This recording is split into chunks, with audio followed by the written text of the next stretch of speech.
Coucou la team et bienvenue dans cette vidéo dans laquelle on va parler du marathon, puisque ça fait depuis le mois de juin que je prépare un marathon, le marathon des villages, qui aura lieu maintenant dans 15 jours, le 22 octobre. Ça se passe à Lège-Cap-Ferré, sur la presqu'île de Lège-Cap-Ferré, un petit peu en dessous de Bordeaux.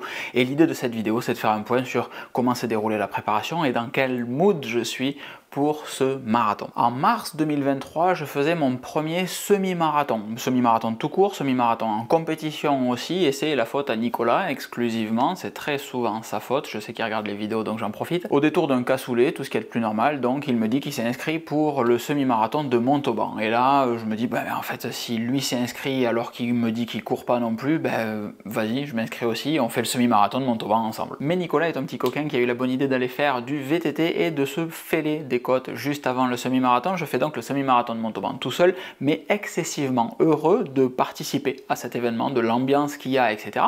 Et je vous ai fait une vidéo sur la chaîne principale. Locan Explore n'existait pas encore à l'époque, et c'est un petit peu la genèse au moment de ce marathon. Si on doit demander dans 10 ans comment a débuté Locan Explore, vous pourrez dire que c'était grâce au semi-marathon et à la course à pied. Et alors là, il n'y a pas du tout de préparation. 3 semaines avant le semi-marathon, je crois que je fais 12, 15 et 18 km pour me dire ok, c'est bon, je passe 18, je devrais réussir à faire 21 bornes. Et je découvre l'usage d'une GoPro durant un run. Je me rends compte surtout que ça peut proposer des images super intéressantes. C'est donc encore une fois la vidéo dont vous avez le lien en description. Il y aura peut-être une carte ici. Depuis le mois de juin, c'est grâce à mon cousin, ou plutôt à cause de mon cousin Archam, que je prépare le marathon des villages de la presqu'île de Lège-Cap-Ferré. Le nom est excessivement long, un marathon ça fait donc 42 km. Pourquoi est-ce qu'on fait ça? Parce qu'au détour d'une conversation, Archam va faire 42 ans cette année, ou a fait déjà 42 ans cette année, et ça serait cool de faire 42 km. Ouais, super idée mec, allez on y va. Donc on part à Lège-Cap-Ferré pour le marathon des villages, qui a clairement pas la réputation d'être un marathon rapide, ni d'être un grand marathon, mais un des plus beaux marathons de France. On croise un petit peu les doigts là-dessus pour que ça tienne la promesse. Je vous l'ai déjà dit à plusieurs reprises, et c'est pas vraiment l'objet de la vidéo, ma préparation elle est faite avec une Apple Watch Ultra, elle est faite en suivant un plan d'entraînement Training Peaks. Il y a une vidéo dédiée à ce sujet, c'est pour ça que je passe très vite. Pareil, carte ici, lien dans la description. Et franchement, cette vidéo, elle est vraiment cool, donc prenez 2 minutes pour aller la regarder. Si le volume d'entraînement de ce plan d'entraînement ferait rigoler n'importe quel marathon sérieux, je n'ai jamais autant couru de ma vie. J'ai jamais fait autant de volume de course à pied de ma vie. Je cours 5 fois par semaine avec un long run le dimanche, 2 runs faciles, 2 runs de fractionnés d'intervalles divers et variés, et encore une fois, le fameux long run du dimanche. Donc quand je dis que c'est ridicule, c'est que quand je vois des plans d'entraînement, quand je vois des vidéos de mecs sur YouTube qui disent « Ah mon dieu, il a fait un temps extraordinaire en courant seulement 60 km cette semaine », moi ma plus grosse semaine, j'ai couru 50 km en fait. Donc réellement, on est dans 2 mondes totalement séparés. Mais il ne faut pas oublier que moi, mon objectif, en tant que gros crossfitter, entre guillemets, je faisais 90 kg au début de ma préparation, j'en fais 85, 86 maintenant. 85-86 kg, c'est pas du tout un physique de marathonien. Moi, mon premier objectif, c'est de le finir, ce marathon. Et idéalement, si je peux le finir en moins de 4 heures, ça serait encore plus génial, mais juste le finir, ça serait trop bien. Et pour faire le bilan de la préparation, à ce stade, mon corps est en bonne santé. Il y avait le semi-marathon de Bruxelles la semaine dernière, et donc je vous fais un débrief de ça dans un instant, mais c'est ma tête qui a du mal à suivre parce que ça représente une grosse charge mentale de courir aussi régulièrement, de penser à cette échéance et surtout de faire que ça pendant des semaines et des mois. Et surtout, c'est pas varié en fait. Les entraînements sont très monotones parce que l'idée c'est juste de pouvoir courir 42 km en distance et en durée, pas tant de faire une performance, donc il n'y a pas tant de fractionnés énervés que ça, il n'y a pas tant d'intervalles variés que ça. Les séances de fartlek, c'est les trucs les plus fun qui se passent dans ma préparation, et c'est des séances de 40 à 45 minutes et pas forcément davantage, très monotone, très régulier, trop en fait. Mais pour être très franc, ce qui ne doit pas aider, c'est que je cours sur un parcours que je n'aime pas du tout. J'aime pas la ville de Colomiers, à côté de Toulouse, où j'habite et où je cours, alors que paradoxalement, j'adorais là où j'étais précédemment, Toulouse, côté Balma, où il y a pas mal de pistes cyclables, il y a des coulées vertes et il y a des espaces réellement prévus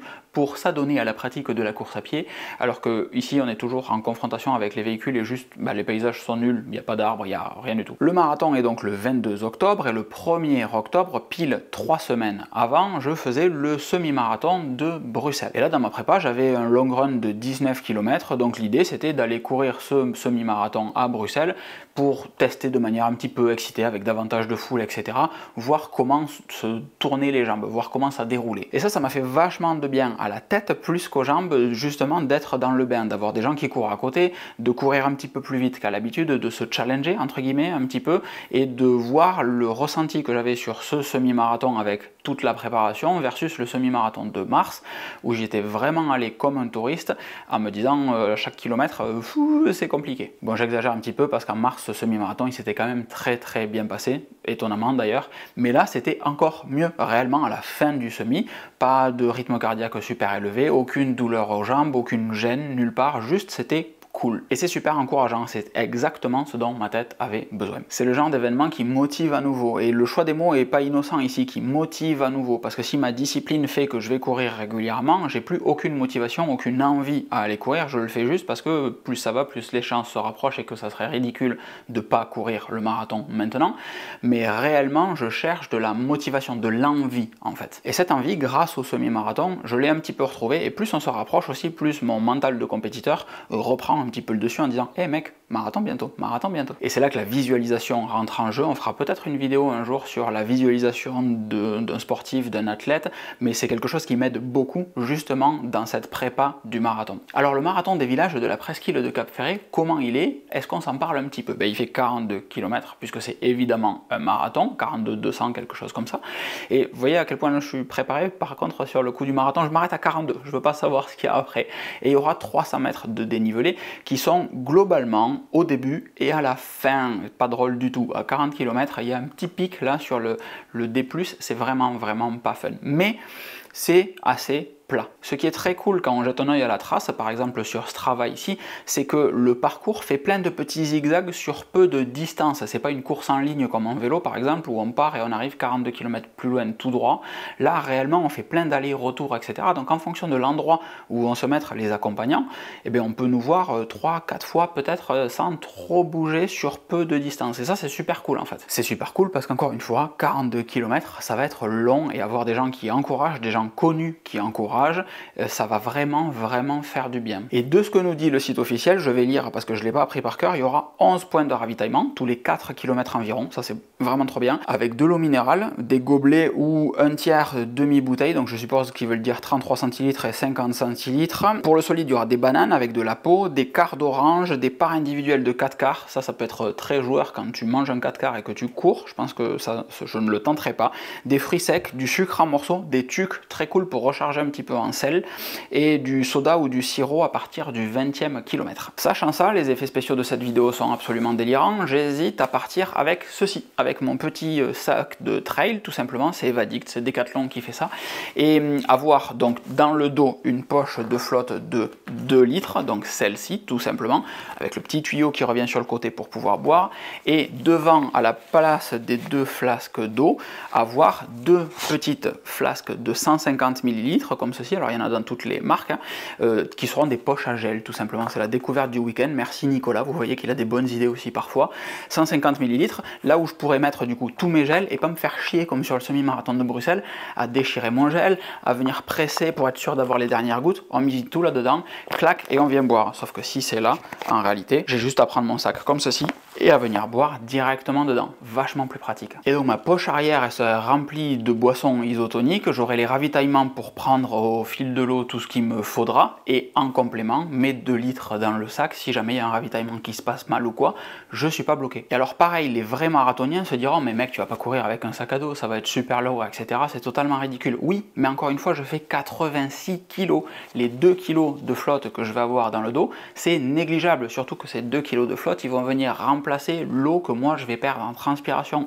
Donc au bout de 10 bornes, l'équation elle est nulle. Certes, je vais pas perdre 2 kg de flotte en 10 bornes, mais vous voyez l'idée. Mon métabolisme est bien plus rapide que quelqu'un de normal qui a un physique de marathonien en fait, tout simplement parce que j'ai beaucoup plus de barbac à tirer, et c'est pas que du gras, d'où les 300 ml de gel. Je pense pas qu'il y en aura 300 ml, mais je vais quand même surcharger en gel au cas où pour pouvoir m'alimenter durant tout ce run. Pour être très franc, hein, si je peux passer le mur des 30 sur le côté plutôt que de le prendre dans la tronche, c'est quand même plus intéressant, parce que sur le run de ce week-end, Nicolas lui a fait 30 km, et réellement les 2 derniers kilomètres de ces 30 km étaient très compliqués. Moi j'étais très feignant, j'étais en vélo à côté, et je peux vous confirmer, ça avait l'air très compliqué. Mais sur ce sujet-là, moi je suis un bleu-bite en parlant simplement, donc si vous avez des recommandations, des conseils, si vous avez vécu ces trucs-là, pas juste quelque chose que vous avez croisé dans la littérature, moi aussi j'ai des bibliothèques et je sais lire, n'hésitez pas à le partager dans les commentaires réellement réellement ça peut nous aider. Donc pour conclure cette vidéo, si j'ai eu un gros coup de mou ces dernières semaines sur la préparation du marathon, il me tarde à nouveau le départ de cette épreuve